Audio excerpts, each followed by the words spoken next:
Bonjour, j'espère que vous allez bien. Ça fait longtemps qu'il n'y a pas eu de vidéo sur cette chaîne et j'ai fait quelques vidéos sur vie de couple, mais là aussi, vous avez certainement remarqué que j'ai pas du tout été régulière parce que j'ai plus envie de faire des vidéos pour faire des vidéos, parce que moi j'ai envie de parler d'un sujet, mais plutôt parce que le Seigneur me met à cœur de parler de quelque chose. Et il y a quelques jours, j'ai fait un rêve. C'est un rêve en lien avec le retour de Jésus et ce qu'on appelle l'enlèvement de l'Église, l'enlèvement de l'épouse.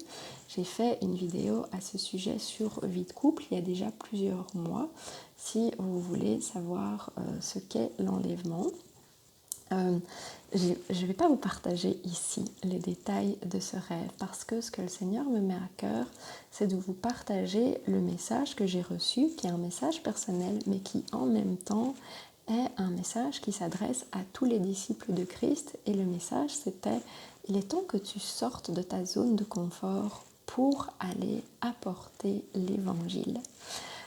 Et c'est sûr que moi je ne suis pas toujours à l'aise avec ça et je ne sais pas toujours comment faire. Et ici, en même temps, on habite en Espagne, donc on est quand même, on va dire quand même assez isolé parce que on est beaucoup à la maison.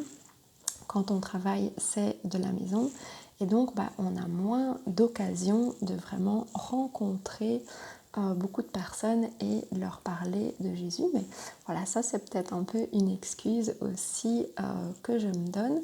Et donc voilà, ma première idée c'est de refaire des vidéos à ce sujet. On verra si le Seigneur me demande de faire autre chose.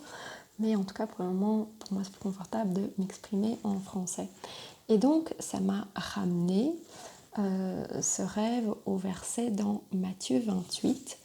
À partir du verset 19, « Allez, faites de toutes les nations des disciples, les baptisant au nom du Père, du Fils et du Saint-Esprit, et enseignez-leur à observer tout ce que je vous ai prescrit, et voici, je suis avec vous tous les jours jusqu'à la fin du monde. » Et ça m'a aussi fait penser à ce qu'il y a dans Actes chapitre 10, verset 42, et Jésus nous a ordonné de prêcher au peuple et d'attester que c'est lui qui a été établi par Dieu, juge des vivants et juge des morts. Tous les prophètes rendent de lui le témoignage que quiconque croit en lui reçoit par son nom le pardon des péchés. Donc c'est en croyant en Jésus-Christ, en ayant la foi, qu'on peut être sauvé. Alors ici, voilà, comme je m'adresse de départ peut-être un peu plus aux personnes comme moi qui sont déjà disciples de Christ, je vais laisser cette vidéo très courte, mais donc je ferai d'autres vidéos pour expliquer finalement comment on fait si on veut être sauvé, que nous dit la Bible à ce sujet, et aussi pourquoi il y a à peine 3 ans encore, si je mourais, je partais droit en enfer.